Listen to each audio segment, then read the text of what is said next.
it's only going to be one question. The first question tonight has to do with culture at the Sheriff's Department. When one of you takes the Sheriff's seat, you're going to be inheriting a department that already has a caseload, it already has a bunch of ongoing things, and it also has a bit of an issue as being just sort of a wounded entity. And you're going to have to come in and do both the business of the sheriff and at the same time rejuvenate, reconstitute, and reestablish that these people, these young men and women that are working for you, are doing the right thing and made the right choice. So I just would like to know your thoughts about that. I'm going to give you a whole 3 minutes to do it. Mr. Clark, if you would be so kind.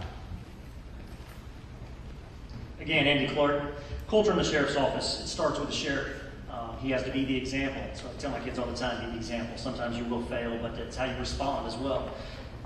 The officers know that I fought for them in the past. I fought for COVID money, the American Rescue Plan Act, which they got 0 of, but our lovely Pet Resource Center got about $4 million. Our lovely ball field got about $1 million a year. Again, it starts with the sheriff. And then from there, we have to have the open door policy with the officers. Make sure we get out from behind the desk or off the dock for those that had worked there before. And we must invest in the deputies. We must make sure that they are trained, they have the up-to-date training, that they have the skills, and they develop. You have to set standards for them with evaluations, see what they want to do, see their goals, and make sure that we follow through with them and that we're meeting them. That's just investing in the deputies. That's where it starts. And then the deputies, once they're invested, and the good deputies that are there, and all of the deputies that are there, to include detention, just make sure that they know where they stand and that they're loved right now. So we're going to have to get in the town halls. I've hosted numerous of them so far. I would love 4 total, 1 in each quarter. Do podcasts, Q&As. Again, we're going to have to educate the public. We're going to have to listen to the public. I mean, y'all are investing in us as taxpayers. Please invest a little bit more. The officers do need a little bit more. We've got to be competitive. We have to be the example of the county that we want to be. Team up with community partners. I would love to have a community advisor on the staff. That way we have a community leader that can relate to not just technical terms of the police, but put it down for the community terms as well. And we got to work with county council. We will fight them at times, but again, it's working with them, making sure that we're on the same page and explaining the why we're getting these tools for the officers to invest in, and have the investors, patrol with pride and dignity, and make sure that we're not missing anything. So again, working with county council, making sure that we have everything under control, and explaining the why of where we're getting the tools. Fighting for the officers. I've been there, done that. Made sure that they had the tools they were needed, trying to ease the time whenever response times, trying to get online reporting up and running, but it fell flat. That's one of the plateaus. Having a community crime map just to make sure that the officers are informed and can also let the community know of this platform. So again, the culture in the sheriff's office will change. It will start with the sheriff and will be more available. Get out from behind the desk and be seen. Ask officers for help. I've done it all. Just ask Andy was the thing around the office if they needed something. So being knowledgeable in everything, I think is the key, having that relevant experience. So thank you. Mr. Clevenger, you need me to reiterate? You got it? Do you need me to reiterate the question? You good? You do? Yes. Okay. So you're going to be inheriting a department that's already got all kinds of stuff going on, the same things any major county would have going on at any given time. At the same time, you have a wounded entity that is maybe suffering from a little bit of mental stuff. What is it, 50 to 70 deputies down. You got a lot of stuff going on, and you still got to take care of business. What are your thoughts on this? First and foremost, as a leader, I took over an agency that did not have computers in the office, did not have a management system. Were way behind, years behind, just because the leadership was in there. Very good man, but he didn't have a belief system in certain things that need to be present in the coroner's office. Presently, I can tell you that office is as professional as anywhere in the state, probably more so than, I would say, 95%. I know that's a haughty brag, but it is the truth. Your coroner's office can test its own DNA now. Your coroner's office can test its own toxicology now. Your coroner's office is internationally accredited. So when we talk about leadership and what it's going to take I can apply that to the sheriff's office. And going in, I've been interviewing deputies to find out what their concerns are, what they think it's going to take to fix. Because as a leader, you need to be able to listen to the people that work under you. That is good leadership, good management, in my opinion. Going in there, I can tell you there's a budgetary problem. Going in there, I can tell you there's a morale problem, but that's easily fixed. And one thing I'd like to straighten out, and this message to any and all deputies that may be here or outside, I've heard what you've had to say. There are those that would call the deputies within that department, calling for firings, other stuff. There are good people. I've been interviewing these deputies, and I see them on a regular basis on different cases. There are good people within that agency. It's just going to take a change in leadership, maybe a little change in command staff to get things back to the optimum operating procedures there. Again, the budget is another problem. In looking at it, I believe that's part of the morale problem. And you ask, well, how do you make that out? The deputies, there were 3 pay structures that were a part of what they came to know as a day-to-day, possibly a way to be promoted. That is no longer possible. We've got to get back to making sure our deputies have a longevity incentive to be able to stay with us. We spend a lot of money on our deputies, ladies and gentlemen, giving them specialty training, and then we let them go to other agencies. We've got to also watch other counties. We've got counties that are very close to us that are paying sometimes $8,000, $10,000, $12,000 more than we're paying our deputies. We've got to be competitive. That being said, the morale problem is easily fixable, in my opinion. We've got to get straight on our budget. We've got to get the pay correct for these deputies. We've got to let them know we care, because we're going to invest in them or ask them to stay. We're definitely going to have to invest in them because they're investing in us. Thank you.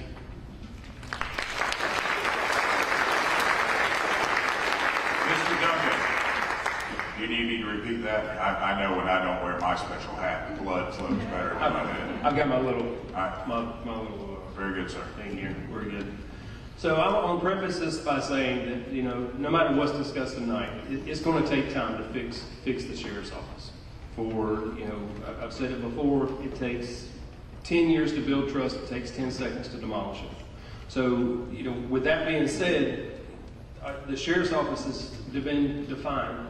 A lot of the people, I'm not saying everybody, but a lot of the people at the sheriff's office were kind of ruled under fear of what's going to happen if I don't do the right thing, whether it's social or whatever. The mistrust. First, we're going to rebuild the employee morale. So one of the very first things that I want to do in the first 90 days is meet with all of the deputies that are at the sheriff's office, some way, some form, some fashion, without supervisors, whether it's groups at a time, and speak to the deputies that are there. We want to figure out, what are your goals as a deputy? Where do you want to go in the next 5 years? What do you hate at the sheriff's office? What do you like at the sheriff's office? You don't know where you're going until you know where you're at. So that once we get that established, then we can start working on a plan on the retention. Money will not always keep people. It doesn't work that way. People will work for less money if they are respected and treated fairly. If they are not respected and treated fairly, then they're going to go somewhere else, regardless of what the pay is. They'll go take a pay cut somewhere where they can get respected. So we're going to work on that. As far as working with the community trust, we're going to have town hall events. We're going to do it once a quarter, once a month, whatever we need. I would be in attendance to every single one. It'd be a great place for all the communities to come together. We'll do it different places throughout the county. And that way everybody has a chance to come to the meetings and let everybody know, what's going on. The deputies can't be everywhere all the time. Y'all know way more in your divisions, in your neighborhoods, exactly what's going on, way more than any deputy ever will. You know the comings and goings of the office, or we know the comings and goings of the office. Y'all know what's going on in your neighborhoods. So if you can bring those grievances to these meetings, then we can start to address these grievances in the communities. And that will go a long way with the communication back and forth between different, the more rural areas. And that is where we would start. Mr. Hollifield, you good to go? Outstanding. First off, let me say this. I'm very passionate about this office. I've spent a long time with these officers, a long time. So let me say this. Let me start out with this. First off, from the very top, what we don't need is idle promises. And there's promises made sometimes, and you hear things, and I'm talking to the officers, those that are in here. When you're promised something, a person should go through with that promise.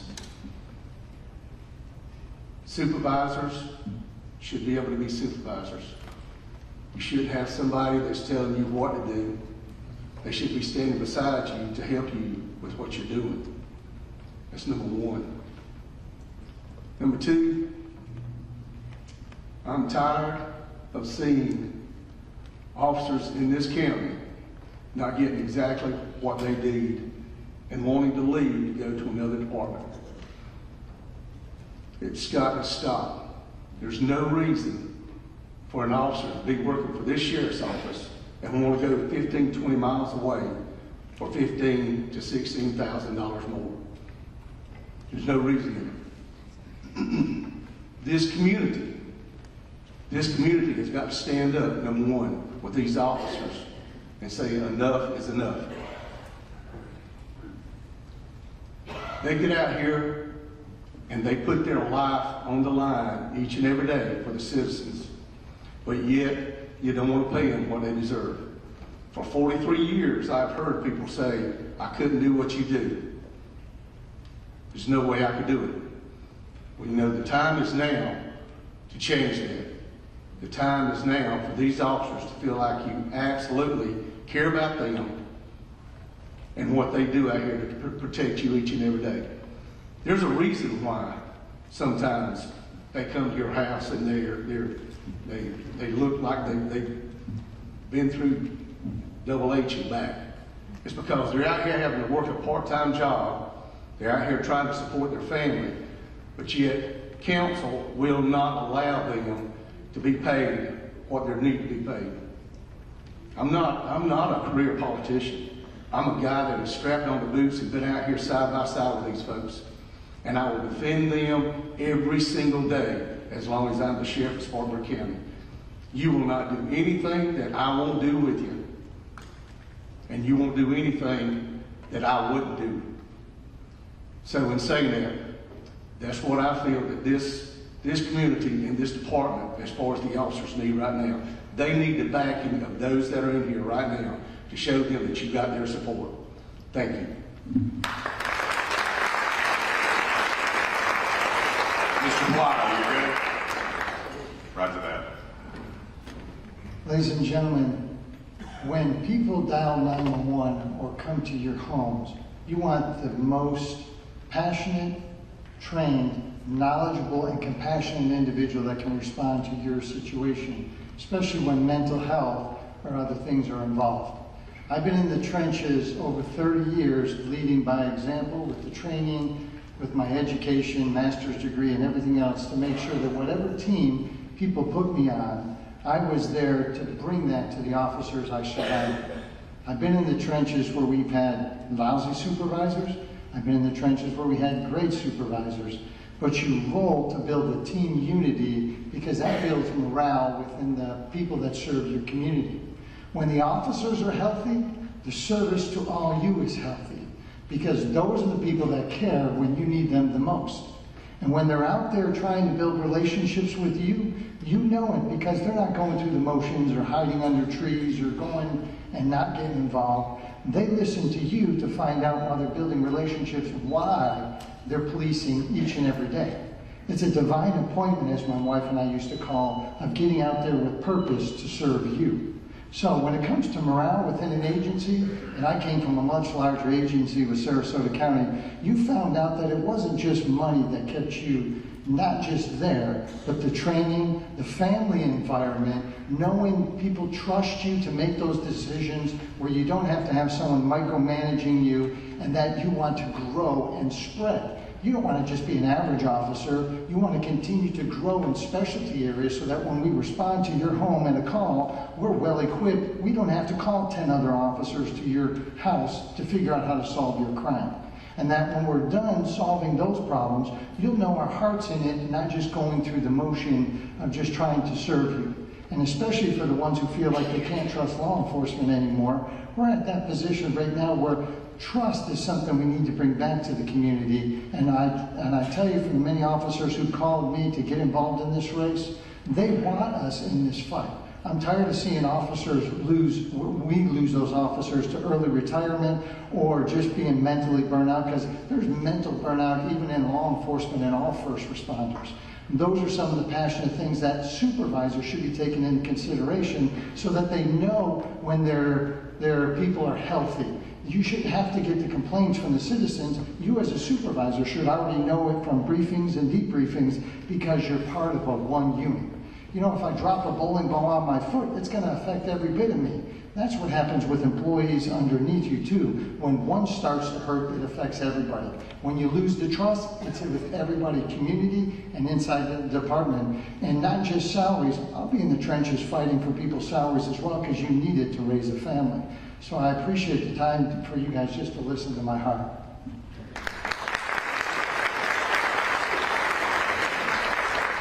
Mr. Rhyne, you're good to go? Thank you, sir. Thank you very much.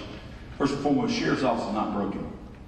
I think a lot of people think it is because of the situation while we're all here right now, but we've got men and women at that sheriff's office that are going out there working, and they're doing everything that they need to be doing every day to fulfill their responsibilities to the people of Spartanburg County.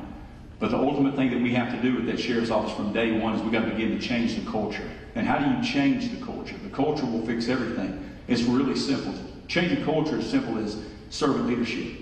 What is servant leadership? What is it defined as? Well, as a servant leadership, you, as the leader of that agency, you have to pour into those people so they understand that you're providing them the support that they need on a day-to-day basis to be successful. You know, their job will go out there and serve you, the public, as a servant with a servant's heart.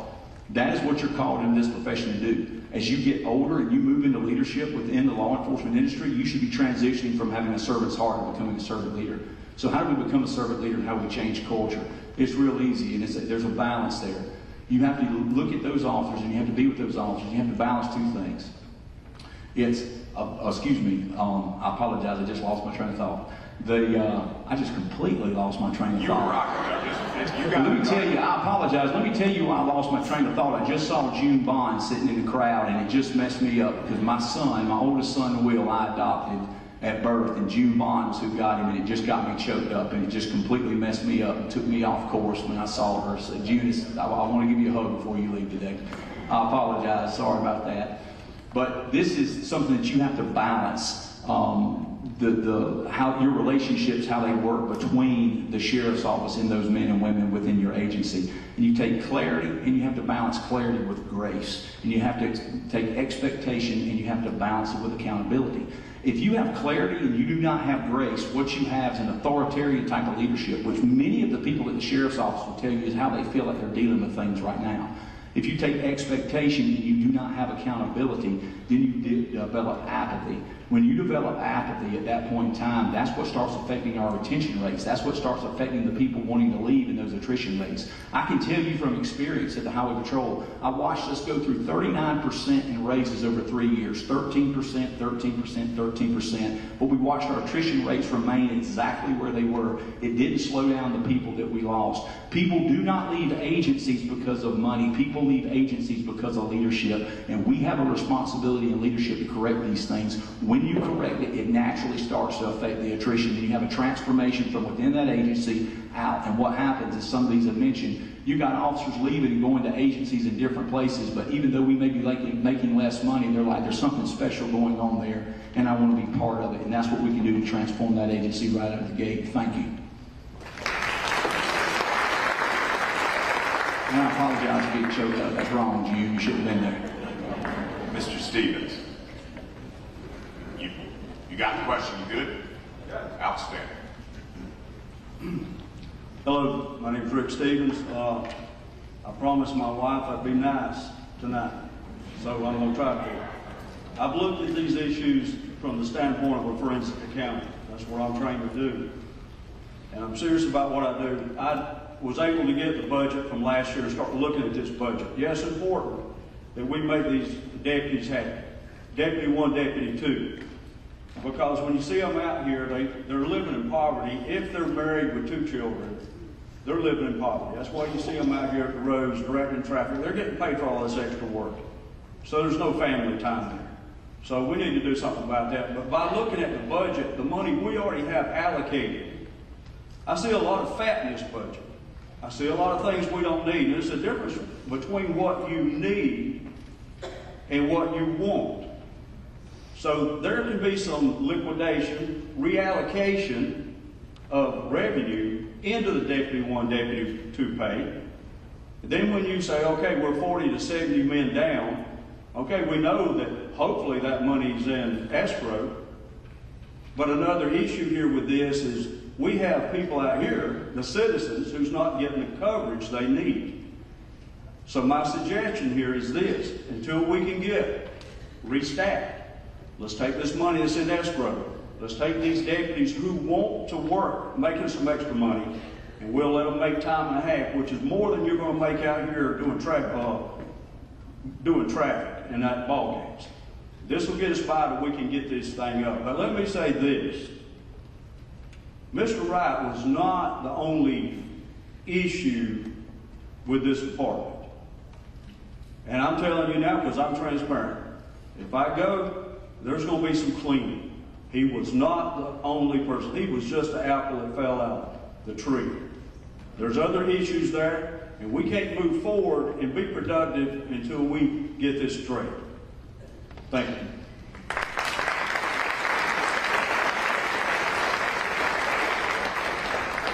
After all that, you remember the question, Mr. Cheeks. Well, I'll be honest, Bill. I think the majority of the people came just to hear your voice. Oh, well. We all listen, so most of us came just to. So you need me to repeat it? No.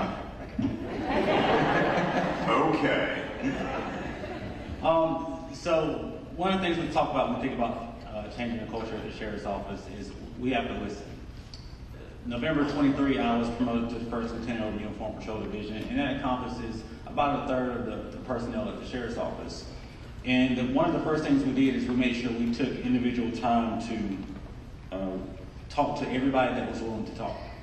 We want to know truly what your concerns are, and we'll bounce back to county council and the pay and the incentives that we did as a wellness program, but to truly know what's best for our deputies, we have to listen to the things that are meaningful to them. When it comes to changing the culture of the sheriff's office, and it comes to restoring the trust that the people have in the office, I want all of you to have a voice. For me, it's important. I want to establish a sheriff's advisory council. I don't want that to be confused with an oversight committee, because unless you sat in the shoes of these deputies and you've done the things they've done, it's hard for you to say why we make the decisions that we make. An advisory council is made up of somebody from every community in this county. And that means the 15 or 20 or so communities has a representative that can come meet with us at the sheriff's office and say, these are the concerns of our community. I can say that this person is our representative, and when I live in the Chesney community, or I live in Pauline or Little Chicago or wherever, I can say that Robert is my person. We have these issues in Little Chicago, and Robert, we need you to address these with the county. I want to ensure that everybody in this room has a voice in the operation of the sheriff's office. I want you to believe and trust in the things that we do. I want you to believe and trust in your sheriff and that the things that he tells you are the truth. And I want to ensure that every time that you encounter a deputy in this county, that you receive the best law enforcement services possible. I truly, truly love where I live. I truly love every person in this room, and even more so the deputies that I serve. And I truly have a heart for this, and I hope that you can believe that also. Thank you.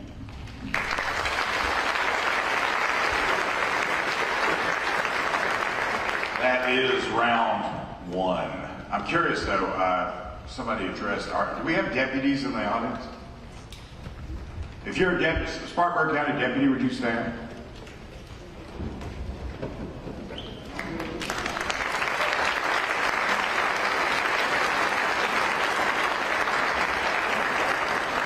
Also, I want to point out Converse College, their police department, Spartanburg City Police Department is here making sure everything stays straight and that nobody's car gets broken into tonight.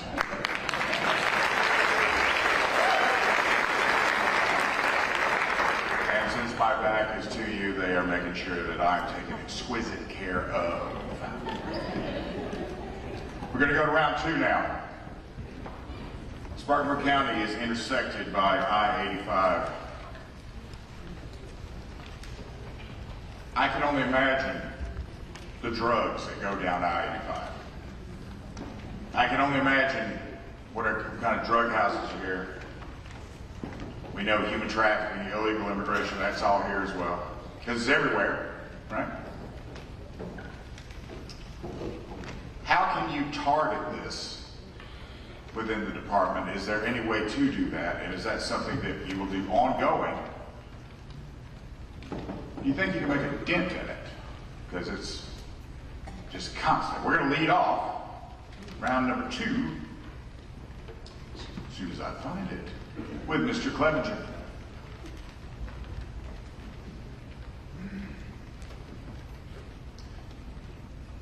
There is a great question regarding Rolling Thunder here in Spartanburg County. I've been asked about that program that will address part of what you're talking about. I have evaluated and looked at Rolling Thunder and think that it has merit, but the problem with that is one operation per year is not going to slow the flow or is going to scare anyone coming through here. In fact, the intelligence network, ladies and gentlemen, for the criminal element is much better than any of us could try and put together simply because of the illicit nature of who and what we're dealing with here. Human trafficking is a huge problem, so much so that there are task forces that deal primarily, federal and state task forces that deal with that primarily. You are right. We have a major problem simply because of what we enjoy running through Spartanburg, but we have an added problem with 85 and I-26, which connects to I-95 and brings a large amount of drugs through our county. So I've announced the problem. How do we fix this? Well, part of what we need to do, instead of once a year, we need to have deputies that are trained. We do have deputies now in the traffic division that could actually go out and do interdiction on our roads. But it needs to be monitored to make sure, because I'm hearing from people when I'm speaking to the public out here about their concerns about interdiction or about Rolling Thunder. The premise in the program was sound. It was great in trying to interdict drugs, human trafficking, whatever elements may be going up and down our highway, but once a year isn't enough. And we need deputies that are devoted to that program and out here monitoring what's going up and down our highways. It's been done for years. It can continue to be done. Our fentanyl problem seems to have abated somewhat. The reason I say that is because the death rate has gone down. I'm the one that keeps track of that. We had a major problem during the pandemic where we had a number of people that were dying from this illicit drug. I'm not so sure, why we had such an influx in it, but we had a large problem in it, so much so they were even pressing it into pill form, making it look like it was prescription drugs. The drug problem is still very real. I would take the opportunity this evening to tell everybody, please don't take drugs that are not given to you by a pharmacist, not even your mom or dad's drugs, anything else. We've got some serious problems. A lot of it has to do with communication. That's already been mentioned here, but I'm a firm believer that if we're listening to the public, if our deputies hear this information, they're able to share that with us. We as leaders, me as the sheriff, could make sure we're taking care of that. Thank you. Mr. Duncan. I got to start. I am starting. I'm about to start. If we could get some mistakes for the next one, I would appreciate that. So, concerns in the community. Starting with the Rolling Thunder. Rolling Thunder is once a week. I agree with ending that. I think that once a week is for the whole year. While it's great to get drugs off the interstate, it is a concern. The traffic unit that we have already does a great job. We do interdiction already. They go out there every single day, and they are getting those drugs off of the streets and out of the vehicles and traffic stops, and they're doing essentially rolling thunder every day, and they are doing a good job. So I want to continue that, but focus more on Spartanburg County, less on the interstates and more on Spartanburg County. Where are we at? So, enforcement alone is not going to solve that, but we're going to have community involvement as well. Again, going back to the community events and town hall events where the community can come out. Again, y'all know where everything is at in your communities. You know if somebody across the street has traffic day in, day out, all night long, 3 o'clock in the morning, 4 o'clock in the morning, you got 3 cars come in, 2 cars go out. Y'all know that something is going on there. Come to the town hall events, let us know, let us start directing patrol over towards that way. That goes a long way. We have to improve the engagement with that. The drug houses, that also lets us know where the drug houses are at. Let the people know. Let the sheriff's deputies know. We'll have deputies there. I will be there at all the events. Let us know where it's at so we can direct information that way.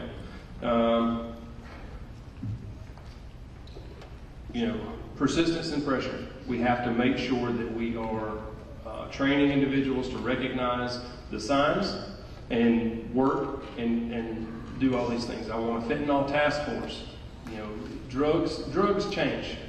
The older drug was meth, the older than that is cocaine, before that was marijuana. So drugs, the drug of choice changes. It's not something that stays the same. But I want an actual task force. Right now it seems to be fentanyl is the drug of choice. We're transitioning from the meth to the fentanyl. Have a task force that can go out and start working these things backwards. Not just the big guys. It's great to get the kingpins, but we want to make sure that we are starting with the little guys. You get the little guys, and then track it backwards. We'll get the big guys. Eventually you get enough of the little guys off the street, and the big guys will go somewhere else.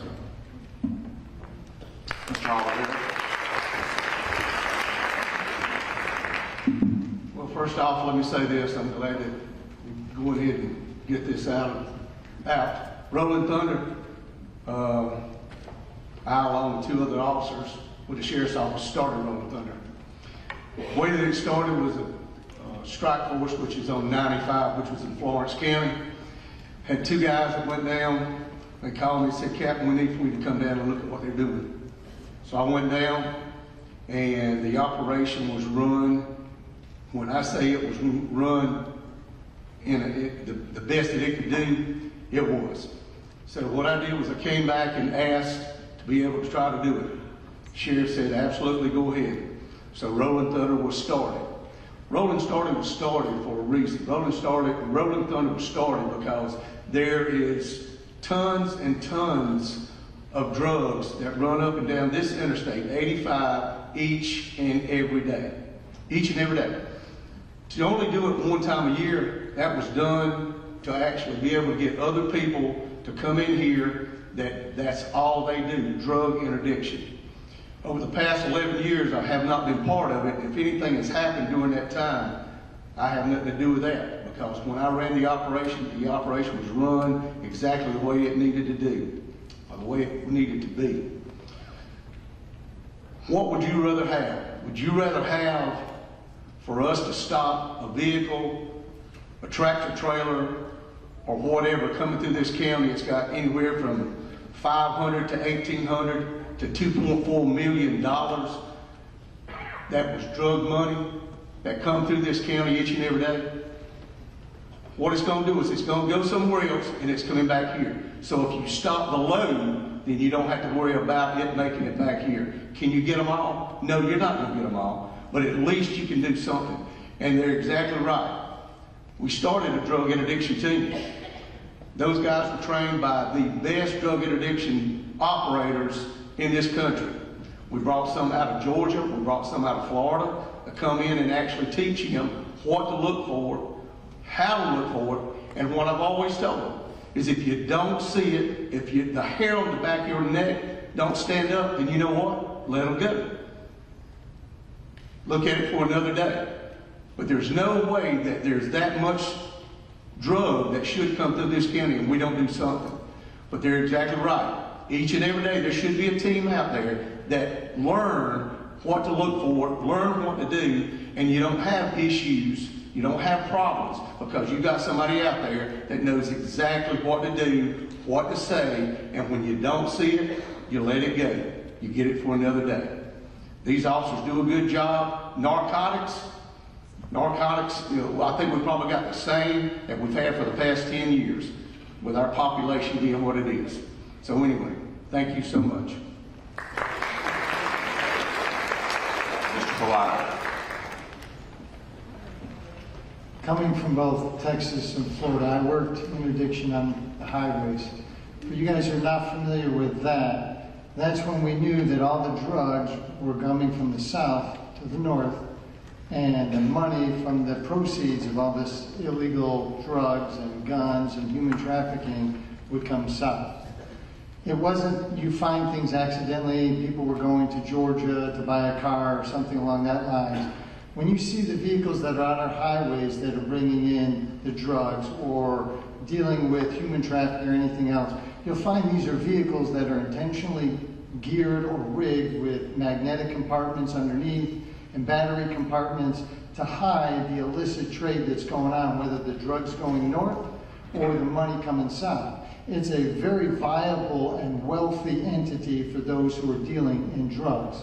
They bring this, it supplies them with guns, they control the trade in all the city streets, it brings the violence with it, it gets your sons and daughters addicted, they end up dying from the overdoses, and the crime is, in my opinion, 60 to 80% of our crime is drug related. And also included in that is the mental illness that people who are having problems turn to these drugs to kind of appease what they can't get on the normal from mental health and other services because they can't afford it. So when we did interdiction, it had a direct purpose. It was to save the cities and the counties where we were at from bringing this influx of drugs into the cities and counties we were at. But you had to partner with your prosecutor's office, because if there's no consequences of getting caught, no matter how much money you lose, why would you bother not risking everything? At this period of time, the county I was at in Texas, our prosecutor's office, everybody knew that if you brought that drug or those guns or did any human trafficking, you were going to serve some serious time for doing what you did. So there has to be consequences coupled with the understanding of what you're doing. And we need to slow down this drug trafficking because it endangers you every night from those who are addicted breaking into your cars, robbing you at gunpoint, going into Walmarts and shoplifting for the 30th time, and then you're at your house seeing the doorbell ringers. How are you going to confront these individuals who are high on drugs, not knowing at what point they're going to affect and even kill you? So it's a viable thing to think of how we need to look at drug trafficking as a whole. Are you going to stop it? Absolutely not. But you can make a big dent with your prosecutor's office in slowing these things down and letting people know we care here in Spartanburg County, unlike many other counties, that we want this stuff to stop. And Narcan is not going to solve our problem. Although it's bringing down the amount of deaths, there's more people addicted now than ever that are killing our sons and daughters. We need to look at this seriously and bring it to a stop. Rhyne.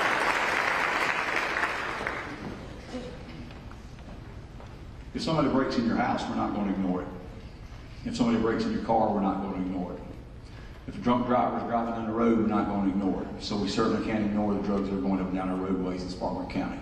Years ago, if you went to the Harley shop, Spartanburg Harley shop, they had a shirt on the back of it, had I-26 and I-85, and it said Crossroads of the South. The reason they called it Crossroads of the South is because that's what led to the lower part of Florida, that's what led up north, and that's where those drugs were coming through, and that's where they were going, and guess where they were filtering right back to? They were coming back here. Right now in the United States, 88% of all fentanyl that is coming into our country is coming across the southern borders. We'll get into that question, I'm sure, just in a little while, talking about ICE, but it's coming across those borders, and it's coming through our counties. However, when you look at how the enforcement has been done in the past, in its beginning, I think Rolling Thunder was a great thing. I think things were done a certain way, as you alluded to, that kept us out of those civil liabilities. But as we progressed over the years, those civil liabilities became more and more and more, to the point it became a liability on the county to where it was not fiscally responsible for us to continue operating in that manner, because it opened us up to lawsuits. Civil asset forfeiture is another major problem. I do not agree with civil asset forfeiture for us to just have money to feed back into the sheriff's office to be in our budget to function to purchase other things. If we do not have a crime, we should not be taking those people's assets, because you could simply be riding down the road and we could simply be riding down the road, such as myself. I had a lot of property back in the day, and I was buying and selling property, and I would have large amounts of money. I may not know that that person in the car with me had some type of a small amount of drugs with him. You might not know it. It could be marijuana or something.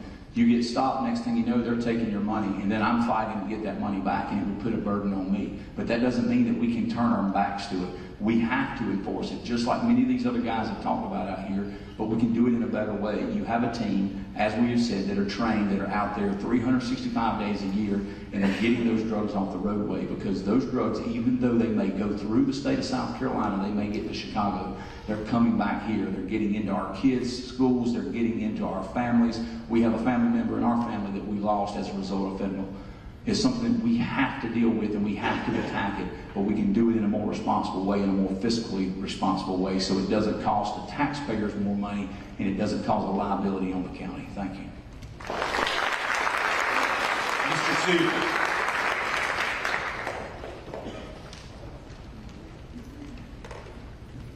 Good afternoon.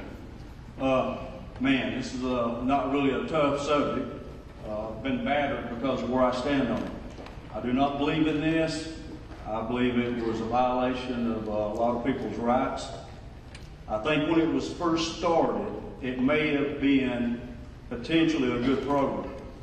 But just like anything that's not supervised very well, this thing got totally out of hand. Now, the information I'm giving you is information that's public, okay? You had situations on this Rolling Thunder where, and by the way, if you look up Indianapolis versus Edmond, it tells you all about, this has already been in front of the Supreme Court in regard to these kind of search and seizure schemes. Now, these people were stopped out here on 85. And we're looking for what? Drugs, weapons, and cash. Well, that was found. But sometimes there was only cash. And they seized it. Nobody has the right to seize your cash. You don't know what I'm going to be honest with you. Several times I went down this highway with $10,000. And had I got caught in Rolling Thunder, it would have been seized. Even though I had no guns, I had no drugs. Now, you see what I'm talking about, how this gets out of control. Now, here's the thing, and I've said this, and I got battered for this too. There's plenty of this out in this county. Go to Inter. Those poor people have no law, and it's infected with meth right now. Go down there, search those places. You can take all you want. You don't have to get out on 85 for 2 weeks stopping cars. Now, don't get me wrong.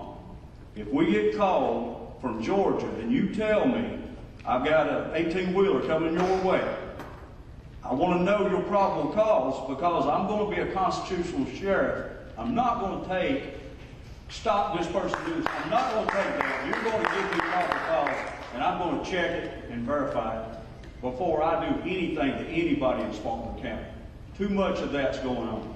You have rights. Your 10th Amendment rights makes it clear that no outside agency can dictate what you do if it's unconstitutional.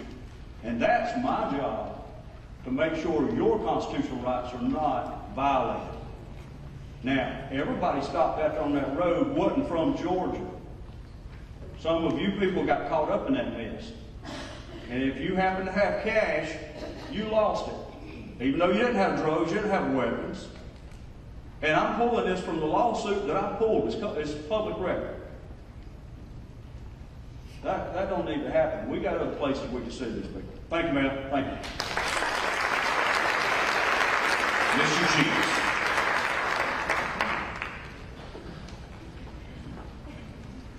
So, I agree. I believe when Rolling Thunder started, it started on a great basis. I believe that there's men that go out here every day that's part of our interstate criminal enforcement team, and they go out here 365 days a year, and that is their sole responsibility to interdict illegal drugs, narcotics, human trafficking, illegal immigration, that type of thing. And it's our responsibility to ensure that we support them. But it's also our responsibility to ensure that we protect the rights of everybody in this county. We aren't pirates. We aren't here to supplement our budget from money that we seize from people going up and down the highways. We aren't here to make sure that the things that we see on the interstate, that they don't bleed out into our communities, but we're also here to ensure that we provide a safe form of county. If you take the opportunity to go to our website, robertcheesforsheriff.com, we have an opportunity to see throughout the years how my partnership with federal agencies has depicted a lot of drug trafficking in this community.